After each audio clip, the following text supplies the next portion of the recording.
Welcome to the No More Late Fees podcast. I'm Danielle. And I'm Jackie. We're just two best friends and ex-Blockbuster employees rewatching some of the best and worst movies of the late 90s and early 2000s. This week, we're taking the ultimate vacay with Angela Bassett with How Stella Got Her Groove Back. Stella, aka Angela. A feast for the eyes. I tell you that. You can't see my finger, but these arms. These arms.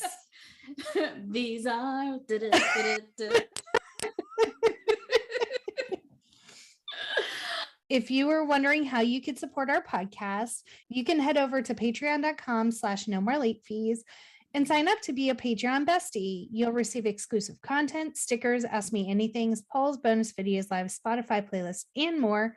So come join us over on Patreon. And side note, Heather always giving me suggestions. She said, now that our video is more widely available, I should let everyone know that I yawn because I have narcolepsy, not because I'm disinterested in the conversation.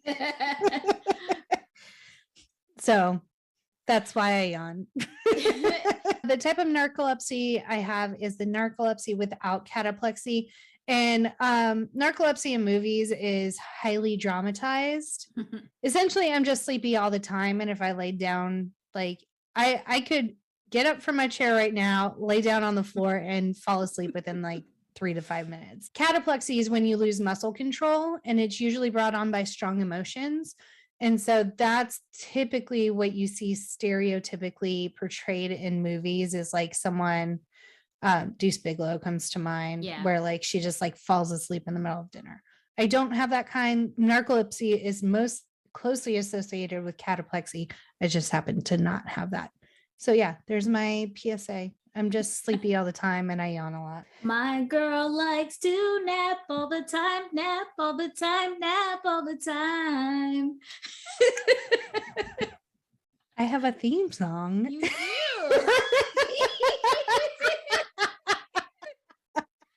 And I don't know why I'm singing a lot today. I apologize because I do not have a good singing voice. You've got the rhythm in you today.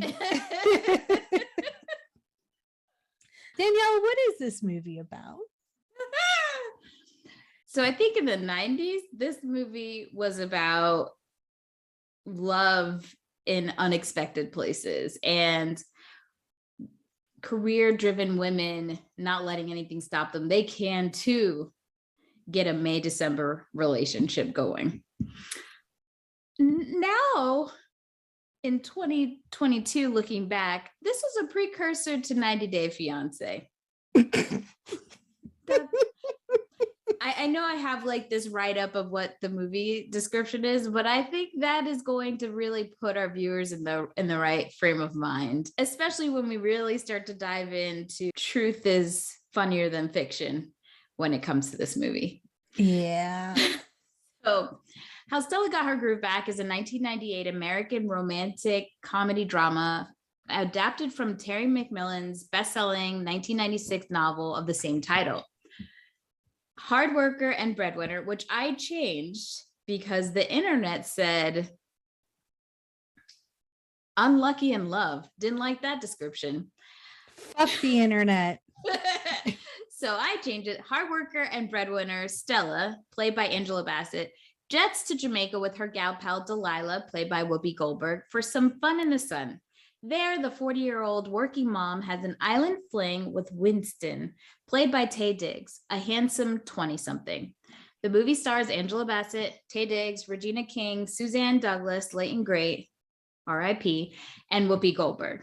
It was written by Terry McMillan and Ron Bass, and directed by Kevin Rodney Sullivan. You can watch this movie on Hulu. But before we get started, let's get into our ratings rewind. Before we get into our ratings rewind, let's go back to Unlucky in Love. She wasn't looking for love. It wasn't something that she was missing. Look at Jackie coming in hot. I got her all started up. She was not looking for a man. Her friends were trying to find a man for her, but she didn't need it. Yeah. She had an ex-husband and she had a son who was very respectful and loving to her. Like, she didn't need anyone. She happened to find someone, but she didn't need it. Right. Fuck the internet. Okay. So you know the drill. Before we get into the movie, we'll reveal the rating our Y2K versions of ourselves would give. Then at the end, we'll see if our current selves agree with our initial rating. Our scale consists of would buy it again. The best, would play and repeat. 5-day rental. Would watch again. 2-day rental. Okay, but nothing to write home about. And same-day rental. Straight up trash. Just throw that shit back in the ocean because we don't recycle around here. I'm just kidding. Please recycle. Be an environmental upstander. Thank you. So Danielle, what's your Y2K rating? Okay.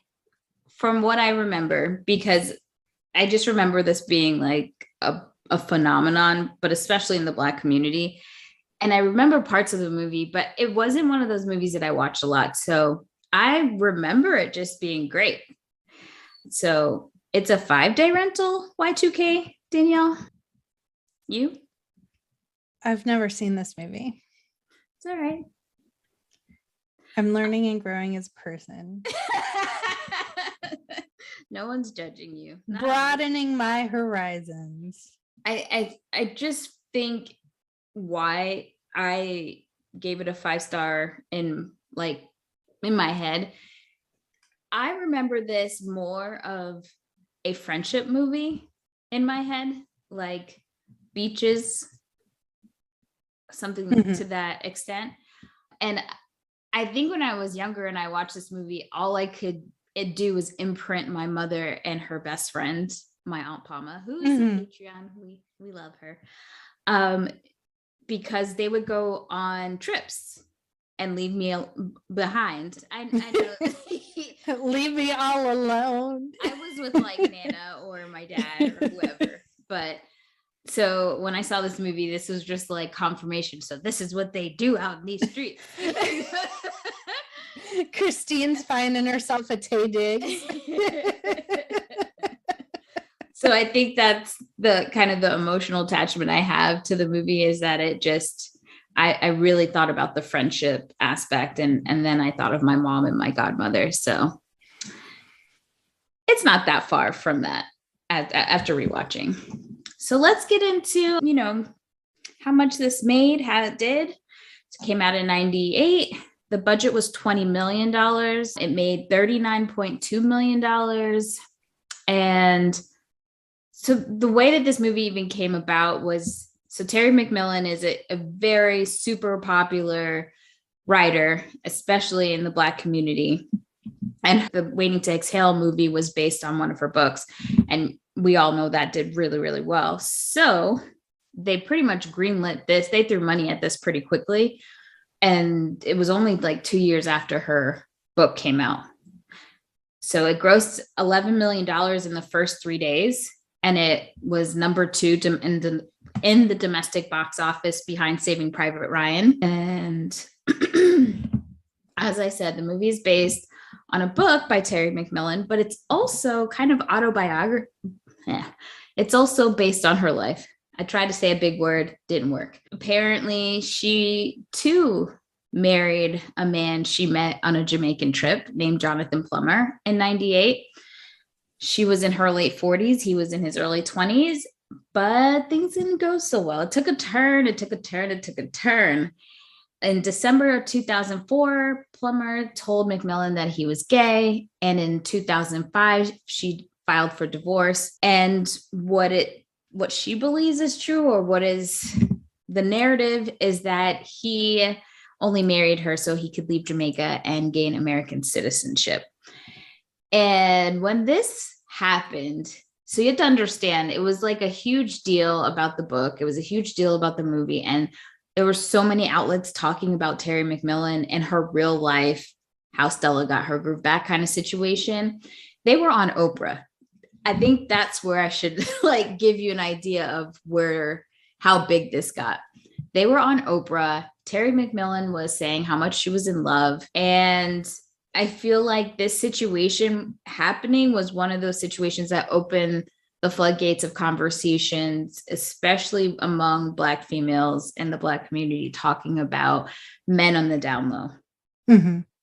So when all this happened, Terry McMillan did not just like kind of pull back and just say, okay, it is what it is. She was pissed and she was vocal about being pissed. And the two of them were having different conversations in the media. It was messy. It was real messy. It was really messy. At some point during watching this movie, I called my mom because I had a question, and we'll get into that later. But I remember telling her I was going to do this movie and rewatch it. And she was just like, yeah, no, it's a no for me. And I don't know why. I just automatically thought this was a movie that she watched and she liked. I don't know. But she said after knowing what happened and how bad everything ended up, she can't get down with the movie. And there's some other things, but we'll get into that when I say why I called her. So that's it, Jackie. That's it in a nutshell. How Stella got her groove back and the messiness. It's so messy, girl. It's so messy. I don't know what else to say. I think the real life situation was even more interesting than the movie ended up being. Yeah, I kind of like to see it remade, but like now just really based on her life story, the revised version. And I feel like TLC and all these places need to run her a check, because before that, I think everyone kind of collectively knew that there were scammers or situations going to certain countries, American women or men being targets for other people to come to this country. Not all the time, but it wasn't in our face like it is now when we're watching 90 Day Fiance and all that other stuff. Yeah. And this was a precursor to that. Well, the movie starts out, Stella likes to run. She looks good doing it, girl.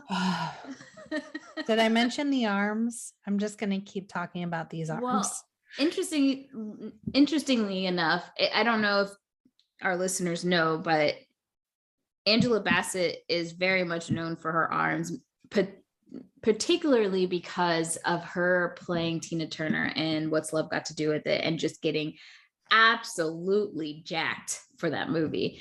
She has a quote in one of her little factoids that she said that she had to like get her body in shape. I was like, bitch, who are you lying to? Your body was already pretty jacked. What did you have to do, Angela?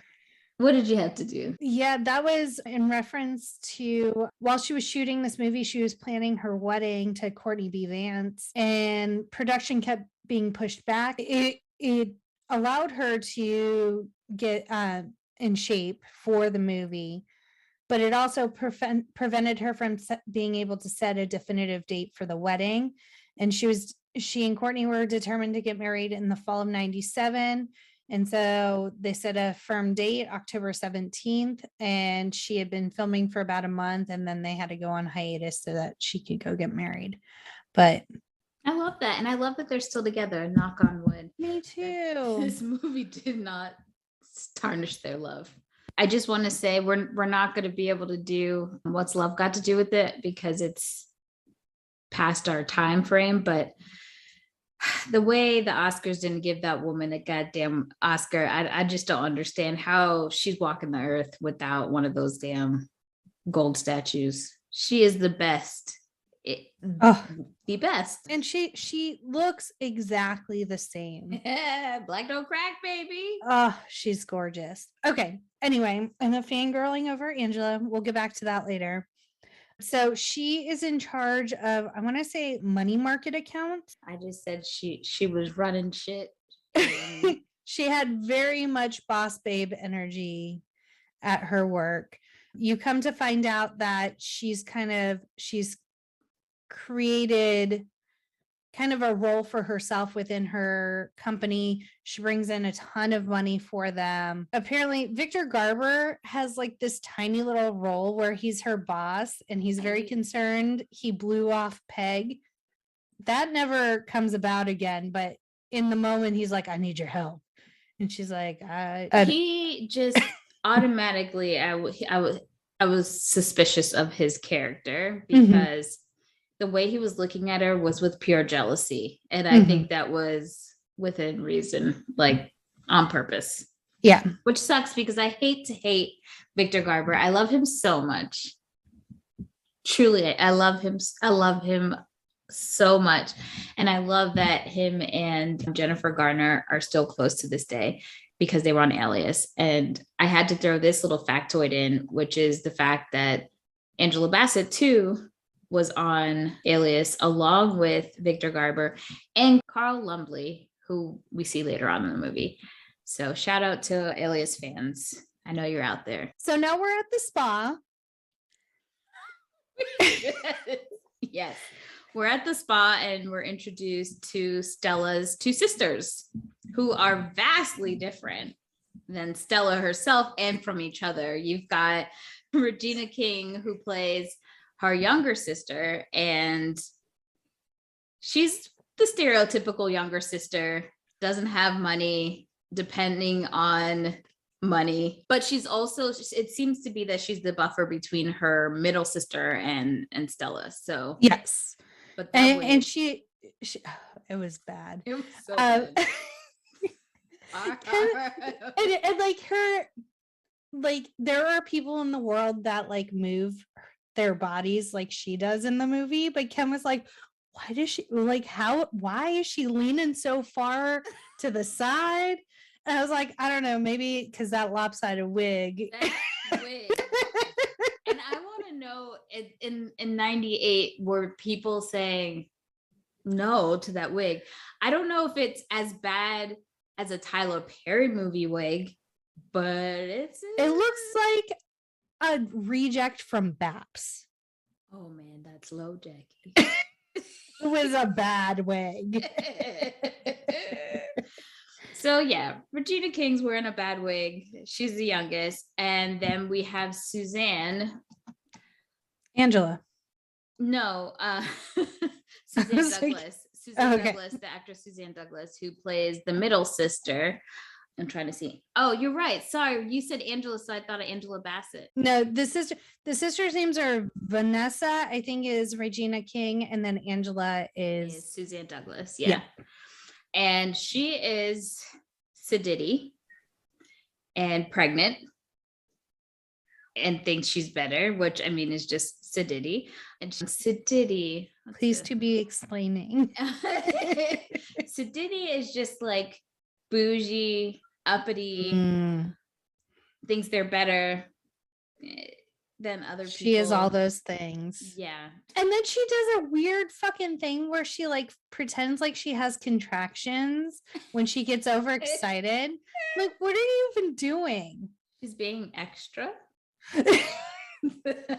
Fair. Yeah. So we see their dynamic pretty quickly, and they're just having a good time at the spa. I'm surprised that some white lady in the spa didn't come about saying shh, because you know that shit always happens. She joined in the fun, and then they're like, we don't even know you. Yeah, she just wanted to be included, which I enjoyed, that we didn't have to deal with the microaggression in this movie. Yes, just very aggressions so. From family, which is like a whole nother thing.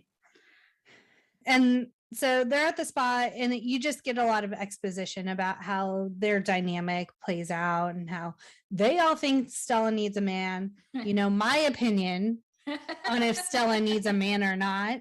But she's like, fuck y'all. Like, I'm successful. I have a son. Like, I'm good. Yeah. She lives in a gorgeous house. Yeah.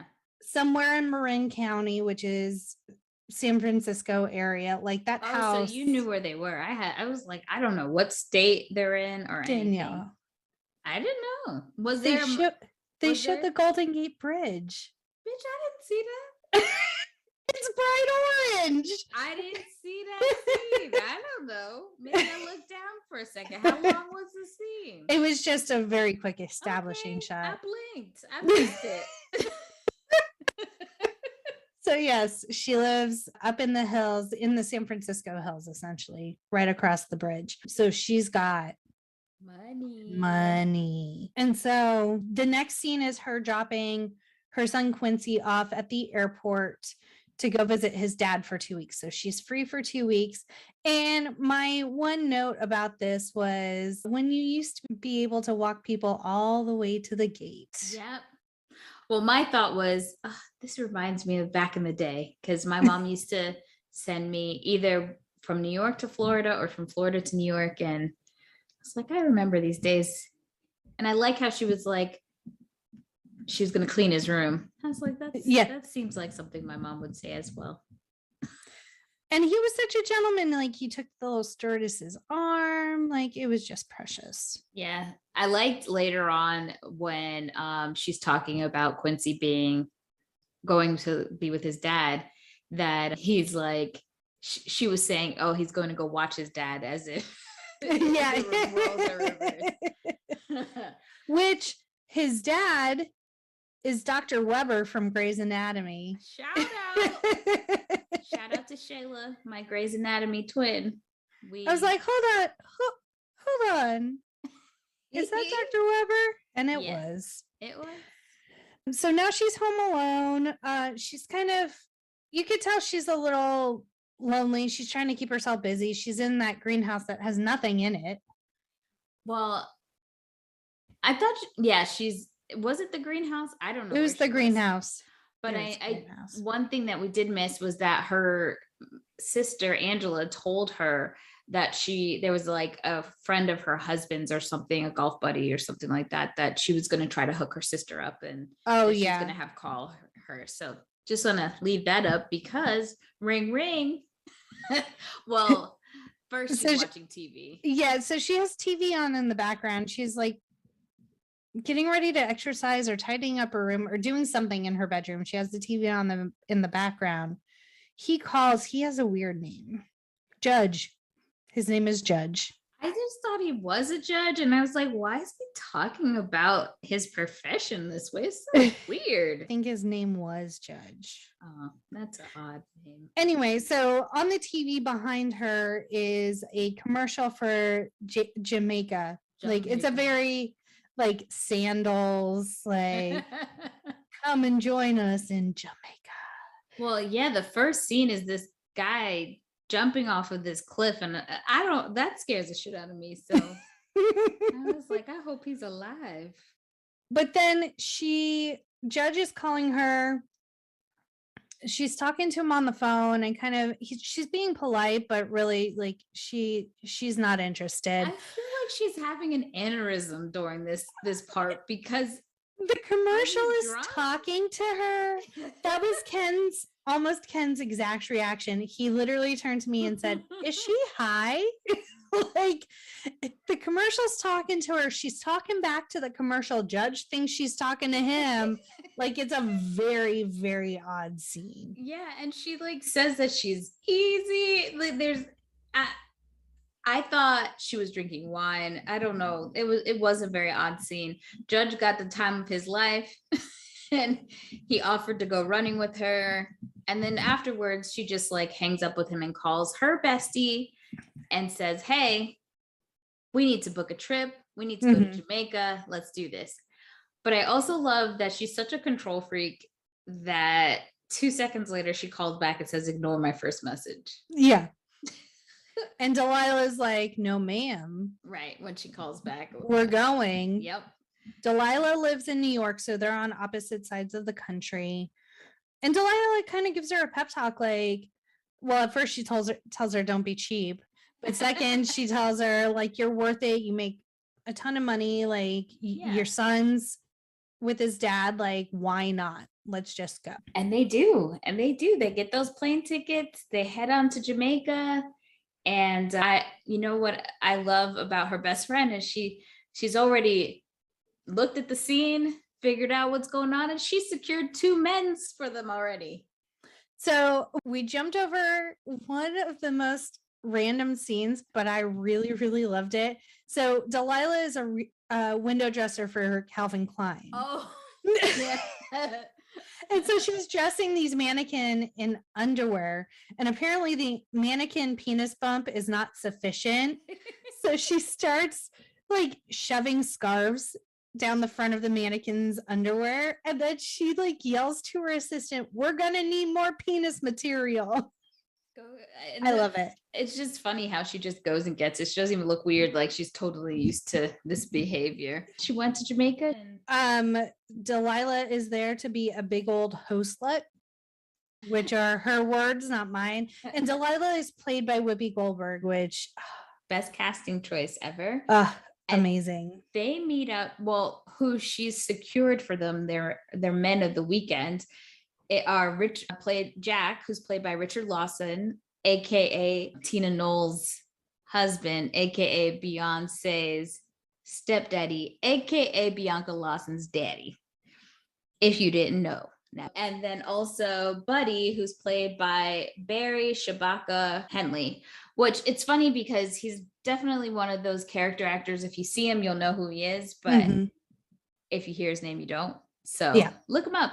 You'll know exactly who we're talking about. And they do a lot of like this, like a lot of pointing and like from where they're sitting, and Delilah's like, wave to him, and it was like, I don't want to wave to them. I don't want any part of this. And Delilah's like up talking them and stuff. And then comes one of my favorite lines where they're walking down to the pool and she says, "Don't scare the white people." I also love the fact that they're ex-football players. And I think Richard Lawson's character, Jack, has gold teeth in one of the scenes.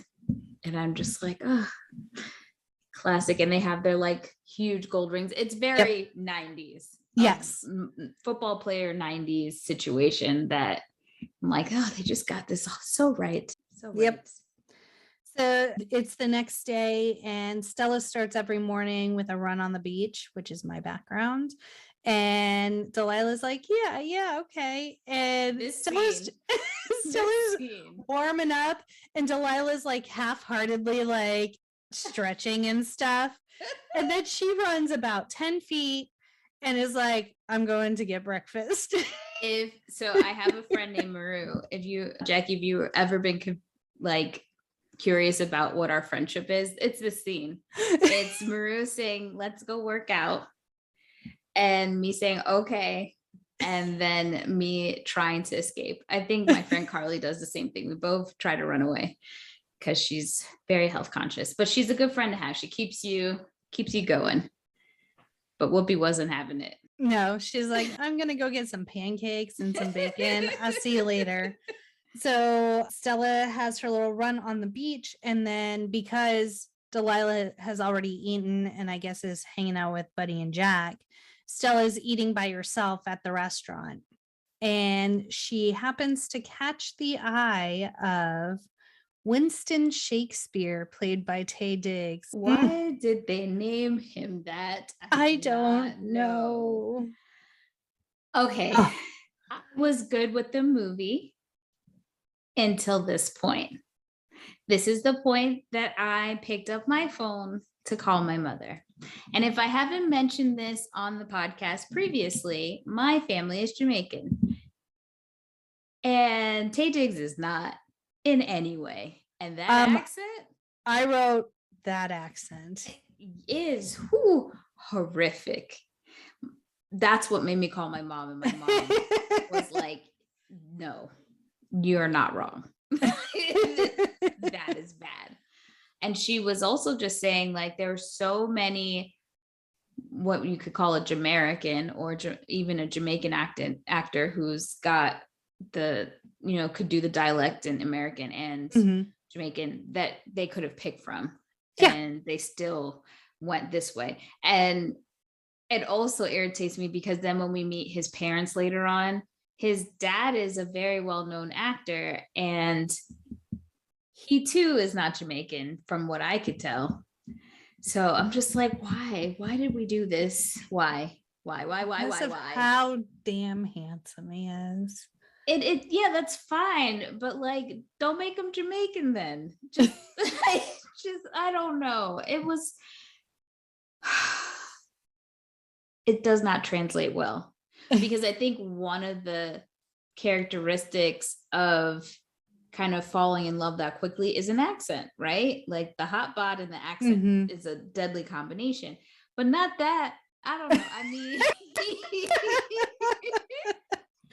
I love Taye Diggs, but my God. And I think my brain just said, we're not going to sleep. We're not going to remember this. And talking about age differences, Taye Diggs was 27 and Angela Bassett was right around 40 when they shot this. He plays 20-year-old Winston Shakespeare. And it just so happens Angela Bassett was 13 years older than Taye Diggs. And then Taye Diggs was 13 years older than the actor who played Quincy, Michael J. Pagan. So, who's played Stella's son. Yeah, exactly. First of all, when they said she was 40 in the movie, I had to pause. And then, you know, that GIF where the numbers are just like around your head. I was having that math moment because I was like, no, Angela wasn't 40 then, because if she was 40 then, how'd you have to carry the one? That would make this bitch damn near 70. Wait, that's not right. So then I just realized I did all that fake math in my head when I could have just Googled it. Yeah, Angela Bassett is 63. 60, yeah. 63. Right around. I mean. But I think when I was younger, I thought 40 was really old. And as we both are getting close to the edge of getting there, I don't feel old. And this movie very much cements that it's almost like life is fucking over or something. The way that we looked in the scope of women being 40 in 98, I feel like we've come a long way, because I don't think people look at it in the same way. So yes, she catches Winston's eye. He's like, hey, how's it going? Would you like some company? And at first she's like, boys. Just like fucking talking to herself, having a full-on conversation in her head. And sometimes that shit is slipping out of her mouth, which I find very hilarious. The reason that in this scene this happened because they really wanted the viewer to know what was happening in her brain. And I think they didn't want to give the movie a full narration. But I think in this scene, because so many complexities were happening, it wasn't just like a guy meeting a girl. It was a girl meeting a very young guy and not really understanding what was happening and why he was talking to her. So I understand that. It just was executed poorly. Yeah. Like she could have literally just sat there like staring and like her voice, but like, you know, what's in her head because she's not saying anything. Right. Instead, she just looks like a person who forgot to take their meds that day. I also think too that when you live alone or you're like the only adult in your situation for a long time, you do become quite comfortable with yourself. I have moments myself where I am literally talking to myself and answering myself because bitch, it's just me. And sometimes Jackie doesn't answer the phone. We need to get you a pet.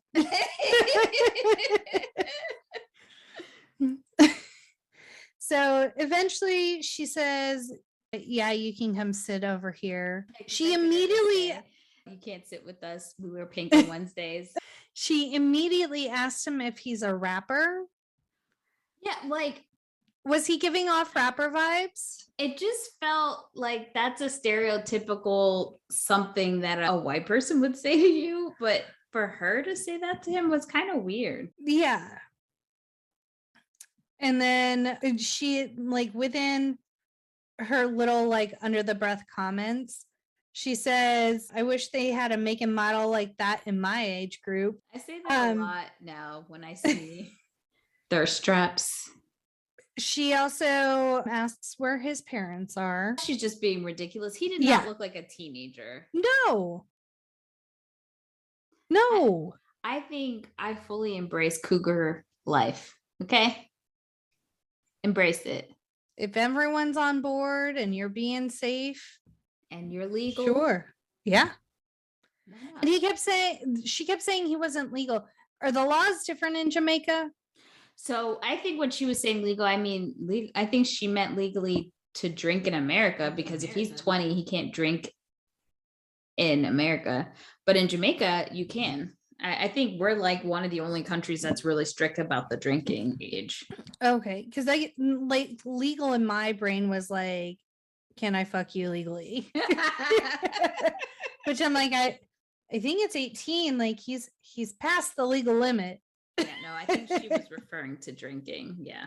So then she eats about 2 bites of her plate of breakfast and is like, okay, I'm done. And he invites her to a pajama disco that evening. I have to say, not the only, but the thing that really kept me going through this movie was Angela Bassett, her sick bod, and all of her fits. Oh, her wardrobe was fantastic. And her pajama game, I was like, I'm doing it wrong.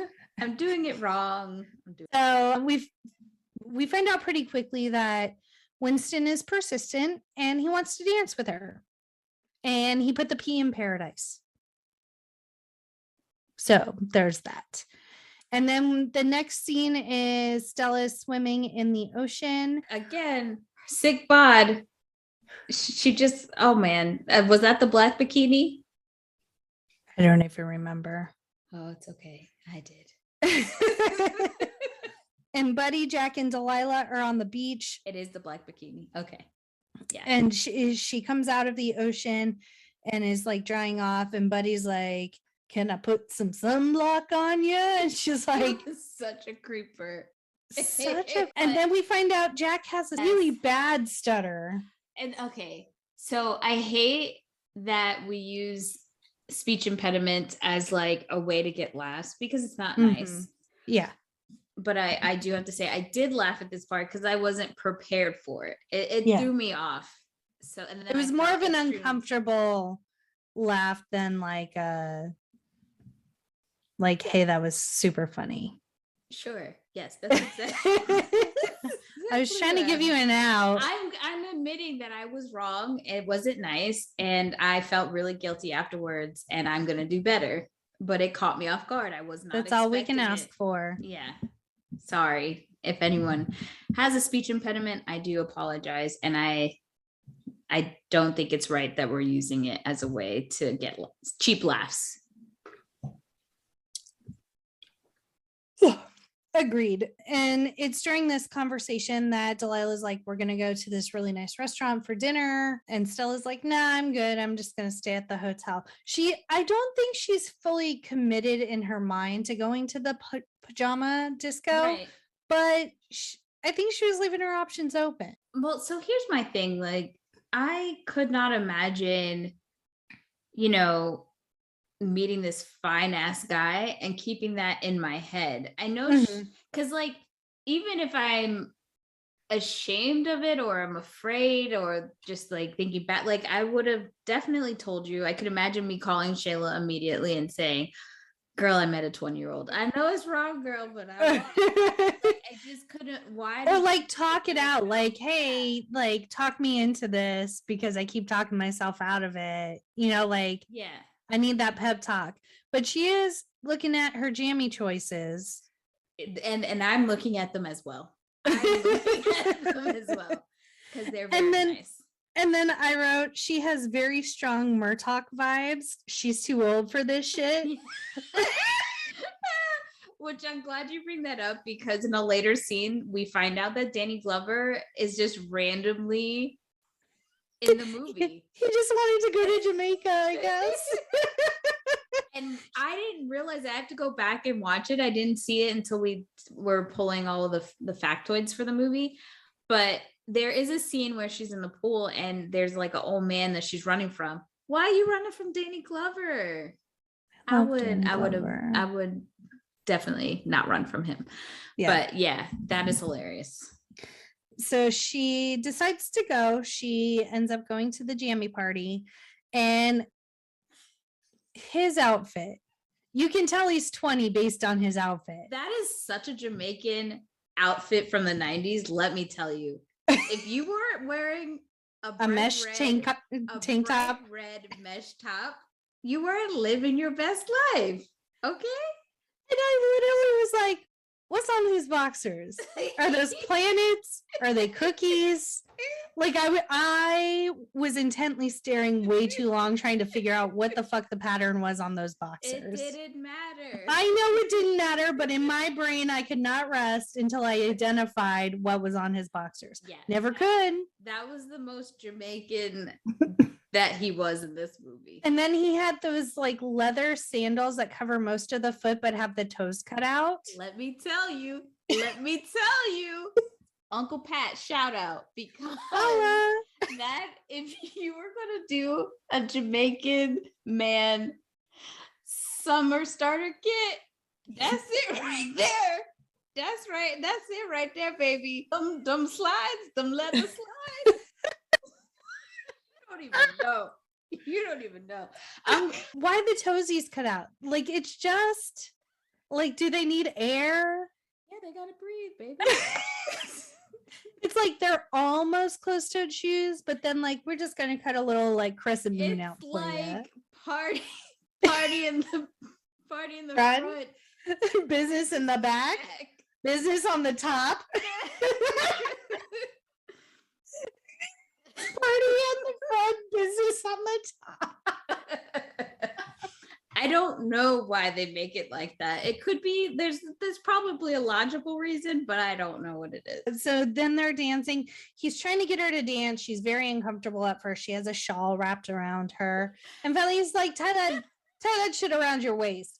And when she does, honey, she looks amazing. Not surprised, but my favorite scene is when this, and he's short too. This dude straight, and it walks up, not like by her and kind of looks. This dude runs up into her pretty much. Like if he could nuzzle himself on her bosom, that's what he was going to do. Mm-hmm. And the way that she like turned just to stare at him, I love that because I do that shit all the time. It's not good enough to just make a surprise face. You've got to turn your entire body around and continue to look at that bitch like he's crazy because you know he's gonna look back. Mm-hmm. And I want him to see that shit wasn't okay. that part was hilarious. I don't know why Stella was pretending that she wasn't a bad bitch the whole movie. It was oddly like she had very low self-esteem. Yeah. Like through her actions, but like the way she talked about herself and her career and stuff, it didn't match.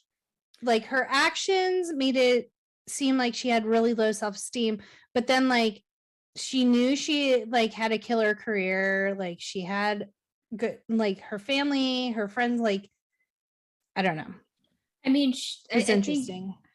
I can understand that, like where you feel really secure about certain parts of your life, right? You can feel very secure about your job.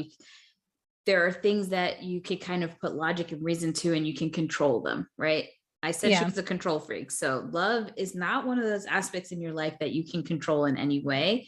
And I think she probably tried and didn't work out, and then she was hurt.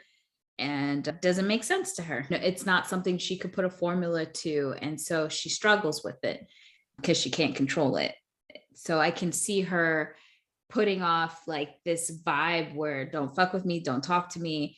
And usually it works. Like people leave her alone, I think. But Winston is not having that. So she's like having a hard time because that inner conflict. Right.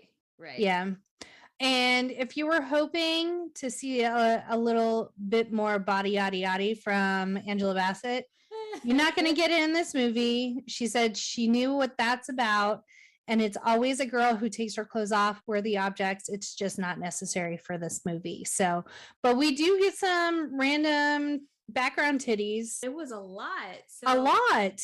during this like party they're having, everyone just I don't know if the clock struck midnight and then The clothes just disintegrated. the host was just like, it's time to take them tea towels out, bitches. Like all the clothes came off. Everybody was getting naked. But what I noticed in this scene is that all the girls were taking their tops off, but I didn't see a lot of guys except for Buddy. So Buddy, who we talked about earlier, came into the scene and he still thinks he has a chance with Stella, question mark. And even though she's actively dancing and holding hands with Winston. So Buddy decides to pull a Magic Mike situation and start stripping. Not great. It's not to body shame Buddy, but I didn't ask for that. And he went down to the Speedos and hit, you know what? It was a thong. Like not even a Speedo. His whole ass was out. I do have to give props to his friend Jack because he was a supportive friend. He was like, yeah, get it, buddy, get it. And then the only other thing of mention in this scene is the MC has a very 90s amount of body glitter on. And I was here for it. In this scene, I do love that Stella just kind of lets go and she's just having the time of her life. But her friend is not having it because now she realized that Stella has lied to her and that she had planned coming out with her lover boy this whole time. And later in the next scene, we see Stella back at her hotel room and Delilah comes and checks her about it. But they, not in a bad way. They're not fighting. And then they have a little sleepover. What would I do with a 20-year-old kid? And Delilah goes, fuck him. Without question. Without question. So the next day is the day at the pool, like we were talking about, a little cameo from Danny Glover. Winston's at the bar. The way she asks, would you like to be intimate with me? I like a woman who gets straight to the point. It just felt stiff and weird. I don't know if she thought it through. I don't know if she thought, okay, so again, reality in her brain is that this young guy can't be interested in her. So I think if she in her mind, she thought if she just said that, he would be like, he'd back off. And I think she was just like, as Delilah said, fuck him. She went for it. And then she was very taken aback when he said yes. Yes, please. So they have a little sunset picnic. I think it's her hotel room. Yes. Okay. So I do want to talk about this. I mentioned this in one of our other episodes. I don't recall, but this is what always confuses me because when I watch love scenes in Black movies, it's usually very slow and sensuous. In white movies, it's always a fire drill situation. And then there's this gasping for air. Like, I don't understand why this is happening. Can you teach me or tell me maybe why? Because I don't get it. I don't understand. La passion. No, they're having the passion, but it's not like they're going to have an asthma attack. And that happens a lot. Not all white movies, I will say, not all, but a lot. I don't have an answer for you. But am I crazy? Like, do you notice that? Or is that just something I don't notice, but I also have a bias going into the movies. I guess I'm trying to I've seen so many in my brain that's just normal, you know? And as we're coming to find out, I have not been exposed to as many Black movies as I probably should have. So I will be paying attention to all the makeout scenes and looking for differences. This I promise you. Okay, I just want to know, because I think growing up I did have like a good baseline for both.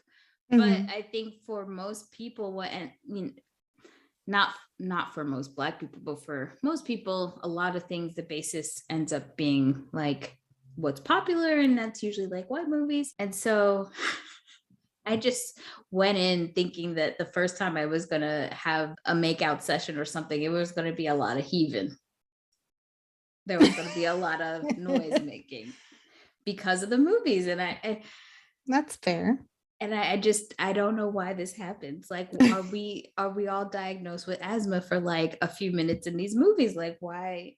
Okay. Well, this is the hill I'm gonna die on, but whatever. Isn't like one of the principles of Tantra breathing in each other's breath?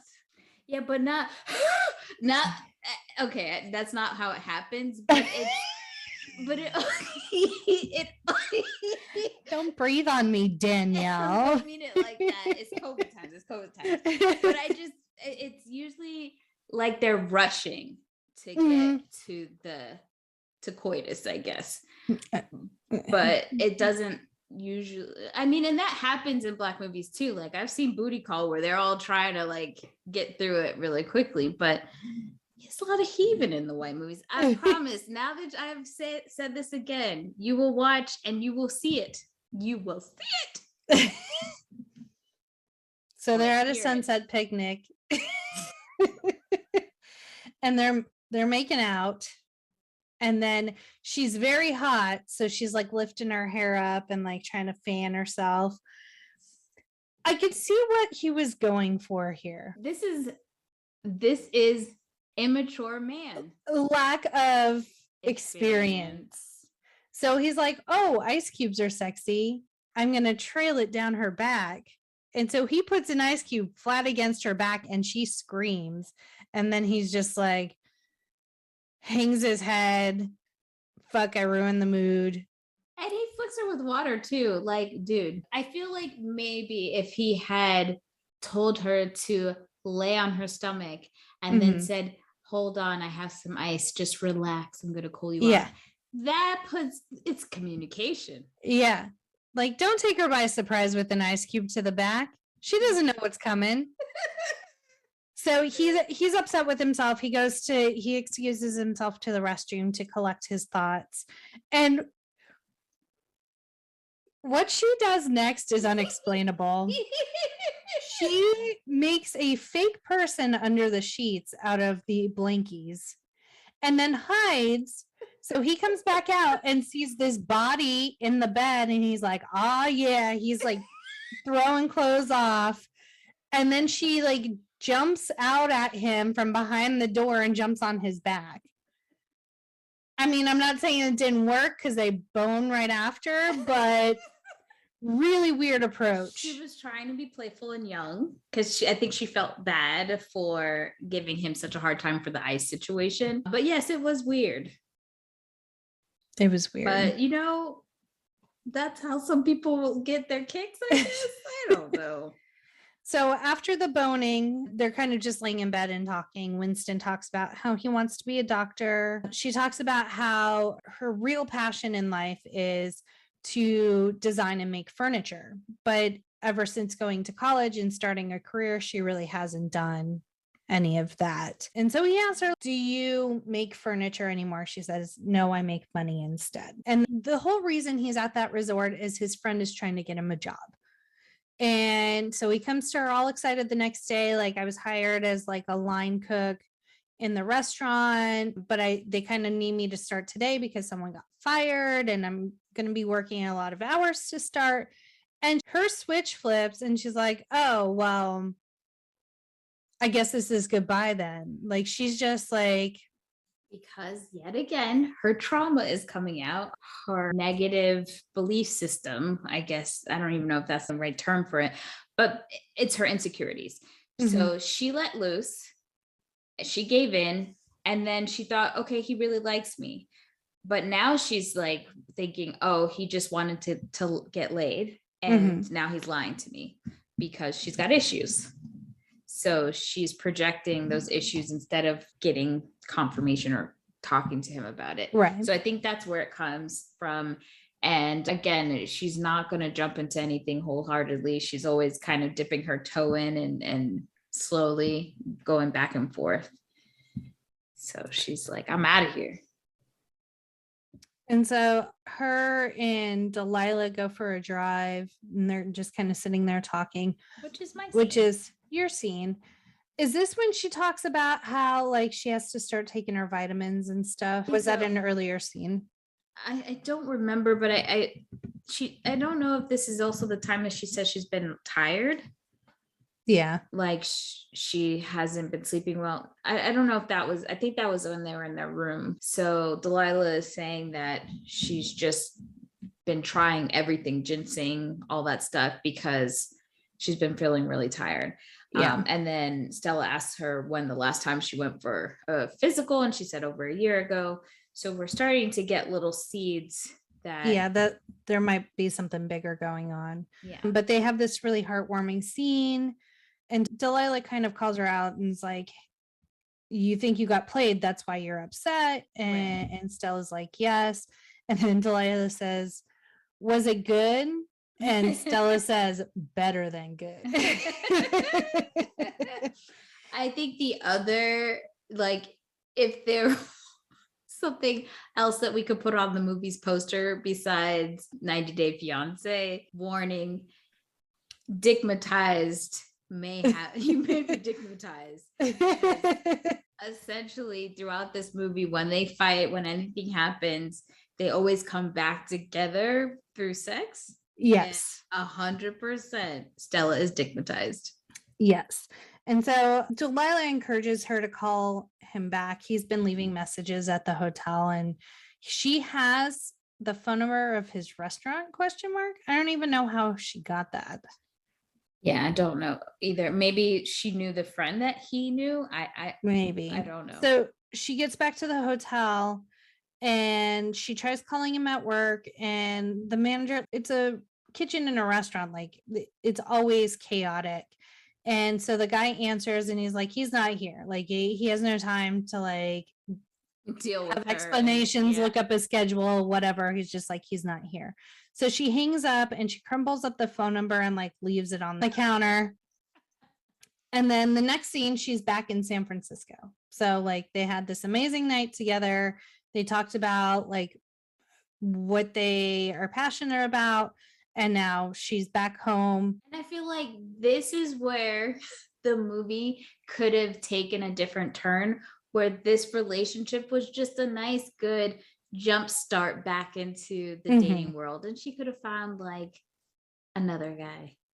I would have liked, like up until this point, I was like, oh, this might be on heavy rotation. Like if the whole movie had just been set in Jamaica and like her on vacation enjoying herself, the levity that would have brought, like it would have been one of those movies that like, oh, it's a rainy Sunday, let me just throw on how Stella got her groove back. Right. But it is not heavy. That it did. But that's Terry McMillan though. That I mean, like honestly, if you most of her books are layered with lots of complex relationships. So the interesting part is she pulls up. Her sister Angela is sitting in a lawn chair in her front lawn, waiting for her to get home. She's already heard about her because Vanessa can't keep a secret worth shit. Vanessa has borrowed Stella's car and like gotten into an accident with it. She needs to borrow $300. Like it is chaos. As soon as Stella gets back, she's still trying to process what the fuck happened in Jamaica. And now she's having to put up with like Angela's bullshit, calling her a cradle robber and shit. Stay in your lane, Angela. Just because you're pregnant is not an excuse to be an asshole. I think her being pregnant has nothing to do with this. This is her raw personality. But it is to be noted that Stella's mother is deceased. So I think this also explains the dynamic of the sisters and them very much depending on Stella emotionally, financially, whatever. And then the next scene is she's back at work. Isaac calls her into the office and tells her that their company has merged with another company and they're only keeping on one person from each position for the companies. He does not call her in. This woman comes back from vacation, goes to her desk, tries to get into files, can't get into shit. Oh, I must have missed that. Goes into her boss's office and said, "What's going on? Was there some big change? Whatever." Then this motherfucker's like, "Oh, by the way, I would have reached round that table and really taken a shine to his eye." You know what I mean? Yeah. Oh my God. But I do like that in this scene, he tells her this shit, says that she's going to get a gold package or some bullshit. Some severance. And then she walks out, but then she swings back around and says, "Fuck you." And I better get a platinum package. She lets him have it. Essentially, I made this company what it is. Right. And how dare you let me go? But he's also looking out for himself. Like, it's probably him or her. Yeah. And if it's going to be anyone, it's going to be her, because... Which brings back what I was saying, when we first see his character, I feel like we get suspect vibes from him. And then when he fires her in this way, she does call him out for this, that you did not try to even protect me. You were just trying to protect your ass. She was 100% right, I'm sure. So Quincy is now back from his dad's. Winston calls and says like he misses her and he's been thinking a lot about her. And she does admit that she's been thinking about him a lot too. And then in a previous conversation, Quincy had been kind of talking about vacation and stuff. And he mentioned that he'd like to go to Jamaica. So she's like, well, I have been promising Quincy that we would go to Jamaica. Right. Let's go ahead and make it happen, essentially. And Winston gets real hype and he's like, I'm going to need some Oreos and some Cocoa Puffs Snickers. And some ho-hos. Like, he just lists all of this junk food I guess you can't get in the islands. Yeah. And she's just like, what? Yeah, when my grandma and my mom, well, usually my grandma would go almost every summer, at least once a year, to go back home to Jamaica. And yeah, they would bring a lot of different things from the States. And it's infamous. Any island kid will know that at some point your clothes were taken, that you couldn't fit anymore. And then they were put in this huge ass barrel and sent to people in your home country. Ah, yeah, interesting. So, and they also go with Chantal. That's her name. Oh, right? Yeah, that's her sister's daughter. Is it Angela's daughter? Mm-hmm. Okay. No. It's the other sister's daughter. It's Vanessa's daughter. Regina King. Yeah, is that her name, Vanessa? Yeah. Yeah, it's Vanessa's daughter. Well, I've been calling her Vanessa. I think that's her name. No, in any event, Quincy and Chantal are very close in age, and so they're buddies. And so Stella brings her with them so that Quincy has someone to kind of hang out with and play with while they're there. They're playing Marco Polo in the pool, and there's Stella and Winston are at the pool bar. She asks for ting. She asked for a ting, which is a drink in Jamaica, and it's not an alcoholic beverage. It's a soft drink, a soda. And the barmaid, she's got hot eyes. I just find it, again, very unbelievable that I would see this woman doing this on purpose to like kind of throw her hat in the ring. But for her to really think, because she goes and says that Stella, she's like, oh, is this your mom? Yeah. You guys look so much alike and all this bullshit. But I do like the way that they handle it. For once, Stella does not like retreat and act insecure. They play along with it and then they make out. Yeah. And then when they get back to Stella's hotel room, she has a note on the door saying that a doctor has called for her. So she calls and he's like, well, you're Delilah's next of kin, and I'm calling to inform you of like our treatment protocol. And she's totally blindsided. She didn't know Stella was in the hospital, like sick, let alone in the hospital. having to have surgery. Yes. Bitch. I was gonna have the same exact fucking conversation with you. But you always tell me when your surgeries are, so we're good. Ever pull this shit on me that you are sick, and you don't, I would be so mad at you. I mean, I would still try to like make you feel better and everything, but I would be so upset. Jesus, that part really killed me. It's crazy. Yeah, I have the same thought. Even though like we're oversharers, so like we're never gonna like keep something like that a secret. I could barely keep Christmas presents a secret. I'm not gonna be able to keep that from you. I'm like, no, I want you to worry about me. Like, I need someone who has some sort of medical connection or background to be calling and making decisions for me. Yeah, there's no way that scene.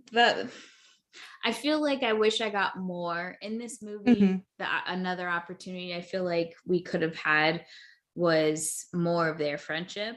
Because the dynamic between the actresses was so great. Authentic. Yeah. So it was really, really sad that, you know, she flies out to New York, she gets to the hospital. We're missing a scene between there. Oh, we're missing the scene about Quincy, but we can, I mean, not Quincy, we're missing the scene of Winston, but we can go back to it. But when they're in the hospital, she's just trying to make Delilah comfortable, and they're just reminiscing and talking about the good old days in the 70s and the guys that they were with. And it just felt really authentic in those conversations. And this is where, you know, like a female wrote this movie. Yes. I mean, I know it's two writers, but it's Terry McMillan who has her hand all up in it. So yeah, it feels like a real breathing friendship from the conversations that they're having. Yep. Yeah. So, but prior to her flying home, Winston's like, let's go for a drive. And then he takes her to this has to have happened before, this scene happened before she got that note, because there's no way she went directly to New York after she saw that note. You're right. It's because we get a cut scene of Delilah in the hospital, but yes, and Stella doesn't know yet. And then so they're supposed to be going to a restaurant or whatever, and then she realized that this man, she's wearing, again, the mesh is back. She's wearing a mesh shirt, and this man has taken her, what is this, date 5 to meet his parents. I would have died. Does not forewarn her. She shows up still thinking that it's like a restaurant because there's like a fucking equestrian center in the front. His parents are rich. Yes. And she's blindsided. His parents know about her, but Mama is not happy at all. She's like grilling Stella. So, how old are you? And Stella's like, I'm 40. And Mom's like, I'm 41. What are you doing with a kid? And she's like, he's just a baby. And Stella's like, he's not a baby. And she's like, he's my baby. Let me tell you, Jamaican women and their boys. And then she says, American women are so desperate. Damn. Cut me deep, Shrek. And so Stella's very upset, and she like keeps her composure around his parents. But afterwards, she's like, that was super immature. You didn't tell me about it. I wasn't even ready to meet your parents. And all of a sudden, like, I'm at their house. Your mom's mad at me. I was humiliated. And then he tells her that she's overreacting. Okay, so yes, Stella has moments in this movie where you're like, chill out, Stella, but that was not one of those moments. That was warranted. That's embarrassing. That's embarrassing. Everything you've been like, I am 1 year younger than your mother, and you've got me coming up here in your house in a mesh shirt with my kids. The mom was rude. First of all, I'm surprised Stella didn't like stab her when she was like, are you the owner of those teenagers over there? Yeah. I'm like, these kids are like 10, yeah, years old. Oh yeah, it was And real bad. I'm sorry, you're 41 with a 20-year-old, so don't be judging me on my kids. And so when she's kind of arguing with Winston and kind of telling her that was not cool, he said, "You didn't think I was such a child last night." Ooh. No, sir, you did not use sex as a weapon. You did Touche. not use sex as a weapon. And it's not about your age at this point. Like, yes, she's very hung up on the age difference. But in this instant, it was his actions that were immature. It had nothing to do with his age per se, but how he treated the situation. Because there are plenty of 20-year-olds who know not to pull that shit. Like, you don't do that. So it was just a maturity thing. It was not necessarily strictly an age thing. Yeah, I think he got super excited. Yeah. He was just happy to see her again, and he gets overzealous at times. Daddy does. So now this is when Stella receives the note on the door. Delilah has cancer. It's stage 4. She's going into surgery. It's metastasized to her liver. So Stella gets to New York ASAP. While she's in the hospital, like you said, they're listening to music that they love. She's taking care of her feet, giving her a little pedicure. Are you gonna give me a feet pedicure, Jackie? I'll massage your feet. I'll make sure your knees and elbows aren't ashy too. I'll make sure you lotion up. Bless, sister, bless. That's what's up. Because you can't have the ash. You can't have it. And at one point, Delilah, she crawls into bed with Delilah, and Delilah's like, "Sing me something." And Stella's not a singer. You better sing me a better song than Row, Row, Row Your Boat. That was not great. No. I mean, you don't have to be a good singer, but can we get some variety in the song, please? Oh, well, we'll just sing "I'm Gonna Keep on Loving You." That's our song. That's our song. Anyway, so Delilah dies. Jackie. Jacqueline, how dare you? I'm telling you, this is why I'm not a Hufflepuff. I mean, I know she dies, but can we just ease in our listeners? Jesus. You knew it was coming. From the time she said, "I've been taking my ginkgo biloba," or whatever that shit is, I was like, oh, this does not bode well for Delilah. For you listeners who needed a little bit more, less of a complete Band-Aid rip with the skin on. Yes, unfortunately, the timely demise of Delilah's character happens in this scene, and it's very sad. It is very sad. I don't think I cried though, but it was sad. I just cried thinking about, like, oh my God, I want to die first.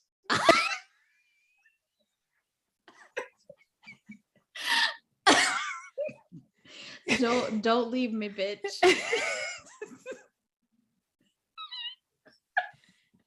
So I guess Gwen is going to have an opportunity to co-host at some point in time. It's not till we're well into our rocking chairs, okay? So they're at her funeral. Stella gives a eulogy and ends it with "Life is but a dream," because that's from the song they sang in the hospital. And even this part where Winston comes would have been another great ending of the movie. Yeah. I think it would have been really nice. Yeah, like, oh, he's there. All we needed was for him to show up and say "I love you," and then they like go back to California together. That's all we need. That's all we need. But that's well, maybe like, yes. So this, up until they get back to California, that's all I needed. He needed to go to the cookout, meet her family. Everyone loves him, and then boom. And if it ended at the cookout, yeah, we would have been happy. Which they kept calling a barbecue. I'm like, even I know that's not what we call it. You know, I'll have to say, in my family, no, my family being Jamaican, they don't call it a cookout. But So she's not Jamaican. No, I know. I'm just saying, like, in my family that it's a colloquialism based on it's- where you grew up. Yeah. But yes, for African American families, it's definitely a cookout. So yes, Winston shows up after the funeral. She's very happy to see him. And I think that was a turning point where she starts to really understand how much he cares for her. Yeah. And that he's willing to come all that way, not know anyone, and just show up to be there for her. And now Quincy, because him and Quincy get along pretty well. Yeah, because Quincy's an older brother now. Yeah. And so he's telling her that he loves her, and she's still not 100% hearing him. And that could have been part of the grieving process. And then no, you can't love me. These were all red flags, baby girl, all red flags. It's one thing to have like a fling and have fun, but and I know there have been people who say that when they knew when they met their person, but it is literally, I don't even know how much time has passed. This movie does not really go into how it feels like a week, maybe 2, maybe a month now. I'm not sure. No, I think she was home for 3 months before they went back to Jamaica. Okay. Yeah. But even still, they weren't together during this time. Right. And now he's like, I love you. That's a lot. My best friend just died. I think that was his way of showing like, I care, and I care that Delilah is no longer here. And right. I just want to show you as much love as I possibly can. I feel like any decision that's made after this part is grief love. Mm-hmm. Because I recall you coming to visit me after my dad died, and you saw some grief situation with a person, and even in your face, you were like, "What the fuck is this?" And that moment of you looking at me, looking at you, looking at him, it clicked like, oh, So they're checking out of the hotel, and Winston's like, what time does our plane land? And she's like, our plane? Like, there is no hour. Like, this is not. And he's like, no, I'm going home with you. I'm postponing med school. Like, this is what I'm doing, essentially. Yeah, these are, I have so many mixed feelings, because yes, I want to feel like this man loves me, but now you're like shacking up in my house, you're traveling with me, and you ain't got no job. He has mommy daddy money. Let's not get that twisted, because she brings that up later in the movie. And when he tries to pay for like a bill at a fancy dinner, first off, don't argue. If he wants to pay, he fucking wants to pay. He's paying in fucking cash too. It's not like he's racking up credit card debt. Right. And number 2, you saw mommy and daddy's house. But Jamaica rich money is totally different than rich American money. But like, he can pay for a nice meal once in a while. You're right. You're right. That whole situation. But again, it goes back to her needing to control things. Mm-hmm. So in a weird way, she's very against the fact that he is young. But on the other hand, the fact that he's young and that she ends up being like the breadwinner and being able to control that situation, I think it works for her in certain situations. And he calls her out on that. But before we get there, he comes to the house, he sees the house, he's, Quincy's excited to show him everywhere. And even prior to that they go, when they land back in San Francisco, they go and drop Chantal off. And then there's the cookout, which was not relayed to Stella that there would be a cookout. They thought they were just dropping Chantal off and like heading home. And then Chantal's like, no. When the whole family came out to the car, I was like, this feels about right. I love that her ex-husband is there. So Richard Webber from Grey's Anatomy is there. But what we learned is that he lives somewhere where you have to fly a plane to get there. So why? It was planned. Vanessa had plans. That's why she needed $300. She needed to fly the ex-husband out. Who knows why though? Because like, he wasn't there for Stella. Was he there for Quincy? Was he still close with the family? I had a lot of questions. I guess they're remaining unanswered. But I was happy to see Richard Webber on my screen with hair. He tries to give Winston advice, and Winston looks at him and goes, "How'd that work out for you?" Like, not great, not great. So Winston is meeting the entire family. Angela's still on her fucking high horse about this relationship. None of your goddamn business, Angela.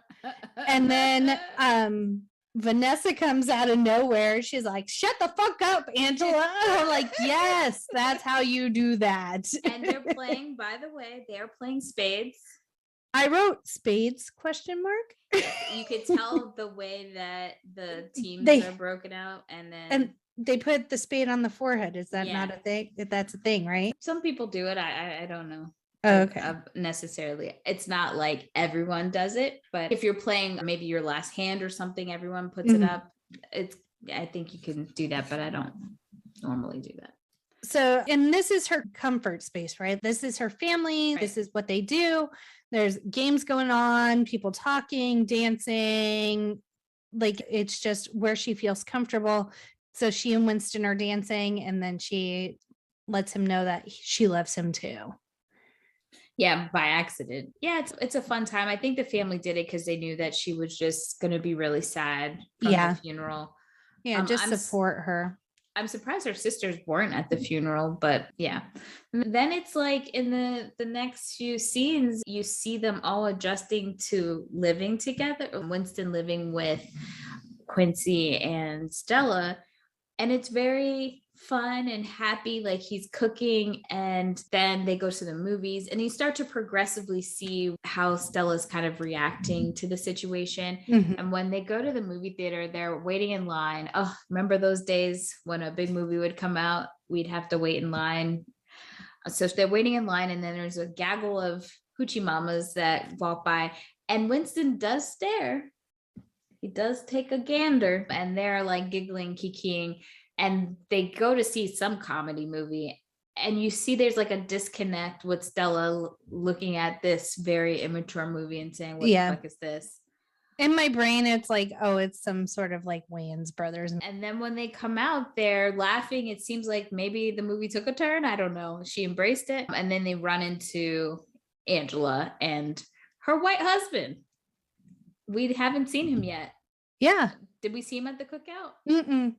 Yeah. Or if we did, we didn't know it was her husband. Yes, like, he must have been in the background. And I only make reference to this because this definitely falls into her Sadiddy character. And I'm not even going to go into the nuances of that. But anywho, so she is also joined, her and her husband are joined by another couple. It seems like a young, beautiful woman. And then a judge that we were talking about earlier in the movie, who's played by Carl Lumley. I think I'm saying his name wrong.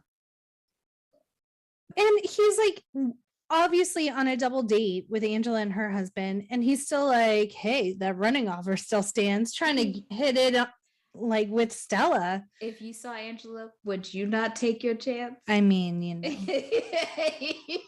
It was kind of rude, but it's rude to the girl he's with. But Winston says, yes, we'd love to go running. Yeah, he's right there. That wingman right there. And then Angela says something, or like just kind of dismissively is like, oh, this is my sister Stella I was telling you all about. And this is Winston. Like, she just is very dismissive. And Angela calls her, or Stella calls her out on it, and is kind of like, she doesn't this is who I'm out. She rolls up to her house and says, yes, look, bitch, this is who I'm with. You need to respect it. You're not going to be dismissive of him. Like, this is my relationship, and he's not going anywhere. And then Angela does the thing that I hate, where people say sorry, but they're not sorry. She's like, genuine. No, she's like, I didn't mean to be rude. Bitch, you know exactly what you were doing in that moment. Like, as the conversation progressed, yes, she seemed more genuine. Yeah. But in that instance, I was like, don't even say shit like that. Like, I know you don't mean it. Just don't even say it. Like, just be like, yeah, I said what I said. Or like, you know, but for her to just be like, oh, I didn't mean to come across as rude. You know what you did, man. And then at some point, I don't know if I'm going in order, but at some point Winston and her, I think this is when they go to dinner. Yes. They go to dinner to the fancy restaurant and he's going to pay for it but she's in the bathroom, and when he looks at the bill, he is quite taken back by how much it costs. And so it seems like they're having some communication issues. Like they haven't said how they've been feeling, and she's annoyed with him because it almost feels like she has 2 kids in her house now. Because they're always playing video games and like shooting hoops and stuff. And then he's having feelings because she's a control freak a little bit, and just not letting him even just pay the bill. So they're having a lot of conflict, and they say some things that are very nice to each other. And he leaves her. I love that the movies he rented were booty calling the Lion King. That sounds like a good time to I'm like, I'm not mad at it, and I am almost 40, so I don't know what Stella's movie repertoire looks like. Jackie, when this movie came out, she was 40, and that would have been movies we would have liked when we were in high school. But we still like them now, Danielle. Yeah, that's fine, but that's because we're reminiscing. But if we were grown-ass adults at that time, I'm not sure if The Lion King would have been what I wanted to watch with my boo thing. I guess. I mean, Booty Call's still an enjoyable movie. It is. Anyway. It's quality. I always look at saran wrap with the side eye. Dental dam. Listy. One day he does call her out, and he's like, I feel like you're well-kept secret. I can't change my age, and you have to control everything all the time. And you don't let me take care of you, essentially. Right. And then he comes back, he's like, and if they don't make you feel better, you can leave the tip. I was like, oh, sick burn. That's because that bitch ain't had the tip money. I know. They go home, they're in bed, kind of like backs to one another, and he concedes. He concedes in this fight. Yeah, and he's like, I want to show you something, and leads her to her old workshop where she like has her like furniture drawings and all of her tools and everything. He's cleaned it up because when Quincy first showed it to him, it was a mess. And obviously, like, she hadn't been in there in a really long time. So he cleaned it up, fixed it up, made it a working space again. The next day, Isaac's saying, please come back. We need you. We're willing to offer you $275,000 a year. I did an inflation calculator, and that is $470,000 a year. Not bad. She declines. She said, fuck you, I'm going to do this on my own. I'm going to essentially start my own business, which, I mean, from what it sounds like, she essentially made this business what it was. And so I think that was her mindset of like, if I could do it once, I could do it again. But then she starts kind of questioning herself, like, what the fuck did I do? Yeah. I mean, it's very scary to start a new venture, especially when you're 40. We know something about that. So, and he's pretty reassuring. Winston's like, it's going to be fine. Like, you'll figure it out. She's going to be good. He knows that there's nothing to worry about. But he knows that she kind of has to feel the doubt too at the same time. And then he says, people will buy your furniture. And then this is when he slides her the ring box, and she's like, my heart wants to say yes, but I need a little bit of time to think about it. And he's like, okay. And he's fine with it then. But fast forward a few weeks, and he said 10 days. Done. They go to I don't know if it's I think it's a school event. Quincy school. Yeah. And he's about to lose his shit. He does lose his shit. And then Quincy tries to square up and say, don't talk to my mama that way. And so he tells Quincy, get the hell out of here. And then she said, don't talk to my son this way. And he says, jump back, boy. In that horrible Jamaican accent.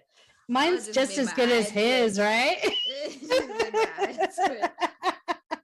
So yeah, she says, don't speak to my son that way. Winston does immediately apologize to Quincy. And Quincy is quick to forgive him. Like, he knows that Winston means well. Yeah, he but just you ain't was... gonna talk to my mama any which way. And later that evening, they're getting ready for bed. They're in the bathroom. Winston is showering. And this scene, the whole thing that we talked about, that Angela is not going to get naked for the male gaze, very much plays out in this movie. And I was like, why are we ruining a good ass pajama set today? But okay. Yes. Right. So she realizes his concerns are valid because it had been like almost 2 weeks that had gone by. She hadn't given him an answer. And so the way she apologizes, get that D, some sweet, sweet loving. And so she gets into the shower with him fully clothed. Ken had the same question. Not that like he was like, oh, I want to see her get naked, but he's like, what? Why is she going in with all her clothes on? It don't make sense. I give him that. But we get extensive Taye Diggs booty. Not mad at it. It is delicious. It's it's giving me, is that my table to eat off of kind of vibes. It's very beautiful. And bounce a quarter off of. Bounce a goddamn piggy bank off that shit. It is chef's kiss. And so then they bone. The scene, I do have to say, was a little bit awkward for me. Her face makes, like, she makes a... It was, I think, like... I was confused about what... I think where we were like they both knew it had some finality to it, and that it was more of like saying goodbye. Okay, because he was kind of like, he wasn't even looking at her. He was kind of turned. He was thinking about like next steps, and then she was just sitting on it for a long time. I get it now that we're talking through it, but I was like, this is not fun. Shower fun, rest not so much. So the next day, Winston's down by the pool in a hammock, and he's like, we need to talk. And he says, I'm thinking about going back to go be a doctor. I want to go back to school. I was thinking about what you were saying, and I feel like I just add to your frustration and troubles, and I don't want to be that person. Right. That you just another person you have to worry about, essentially. And he knows that the age difference bothers her, but she is the woman that he wants, and he was hoping to be a husband and have children, but he's really realizing more and more that's not gonna pan out. And so he's leaving on a 10 p.m. flight that night, and he said it's easier this way, because she's like, can't we have a little more time? And he's like, no, like, I just need to go. I need to go home. I need to go to med school and then start my life, essentially. And then we get to the airport. We see Winston getting to the airport, and he in the crowd, time stops. Everything's quiet, slow motion. And we see that Stella has met him at the airport. He got stuck in traffic. Like, there's a whole thing about like they're listening to the radio and they're like, oh, I can't remember the highway names, but essentially the highway he was on was like bumper to bumper traffic. He keeps checking his watch because he knows he's going to be late to get to his flight. And then they say like whatever alternative route is clear. Right. So, which is the reasoning why she was able to get to the airport before him. She's standing on the stairs in her little red trench coat. Love a red trench coat. And, you know, there's a few ladies I know out there who wear a trench coat to pick up their husbands from the airport, and they ain't wearing nothing else in it. I can't risk that. You know who you are. It's not me. And so he sees her, he goes, they kiss. She asks him, have you ever considered Stanford? Another clue that they're in California, Danielle. And then giving up, figure out how they were. I said, oh, Stanford's a good school. And then she says, yes, she will marry him. And that, ladies and gentlemen, is 90 Day Fiance. AKA how Stella got her goof back. let's get into some of the factoids we missed. Okay. Kevin Rodney Sullivan, who was a child actor first appearing on Sesame Street and in other commercials, stepped behind the camera for the first time to direct Stella. The movie was so well done, you never know that this was his first go around. And he went on to direct other hit movies like Barbershop 2 in 2004 and Guess Who with Bernie Mac and Ashton Kutcher in 2005. Did not know that. Did not know that. As I said before, Terry McMillan and her ex-husband, Jonathan Plummer, it was messy. But in 2007, Terry McMillan sued her ex-husband, Jonathan Plummer, and his lawyer for $40 million, citing an intentional strategy to embarrass and humiliate her during the divorce proceedings. McMillan eventually won a judgment of intentional infliction of emotional distress, but had withdrawn the suit before the case went to trial. And Plummer was never ordered to pay the intended amount. On September 27, 2010, the two sat down together with Oprah Winfrey on her show to discuss their post-divorce relationship and partial reconciliation. And both acknowledged that he fulfilled the role of boyfriend and husband before his coming out, although McMillan stated that he's not my BFF. Let me tell you, go look for those archives on the Oprah Winfrey Show, because that interview, messy, but tantalizing. Very. All right, Jackie, present day ratings for How Stella Got Her Groove Back. I'm telling you, if it had stayed in Jamaica the first trip, it would have been like a would buy it again. However, that is not the case. And it got very messy. And Taye Diggs' accent never got any better. Nope. So I'm going to give it a 2-day rental. Same girl, same. I couldn't. I love the premise. And I think for the time, at the time that this movie came out, it was so important because so many women, especially Black women, were finding their footing in their careers. And this movie made you feel like, okay, we can have it all kind of situation. And it's a flip on the age-old situation of a May-December relationship. But that's it. I tried real hard. Please don't come for me. Lose my address. But if you have any hot takes yourself about this movie, or you disagree or agree with anything that we have to say, you can hit us up at No More Late Fees on Instagram, Facebook, TikTok, Twitter, or YouTube. Or you can call into our quick drop. Leave us a voicemail at 909-601-6653, 909-601-NMLF. You can also leave a voice message on anchor.fm. And just give us your feedback, suggest future movies. We've been planning the rest of 2022, and sometimes we get stumped. So if there's something you really want to hear us talk about, let us know. You can also leave us your favorite Blockbuster or video store stories, favorite moments from the podcast, and you can be featured on a future episode. And if you think more people should listen to this show, you should leave us a 5-star review on Apple Podcasts, like this one from David, South Florida, which is AKA, I found out who it was, Jackie. Who? It's my friend David. It's Maru's husband. So Jackie was very excited when she saw this review because it's titled Reminiscing at its finest. We love the word, David. Did you ask him if we can steal that word? I didn't. I just figured we'd steal it. Okay, that's fair.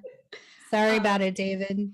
This podcast is its own delightful genre. I call it Reminiscing. NMLF, No More Late Fees, brings you back to the good old days, walking the blockbuster aisles on any given weekend. Danielle and Jackie will have you laughing out loud while reminding you that things aren't always as you remember way back when.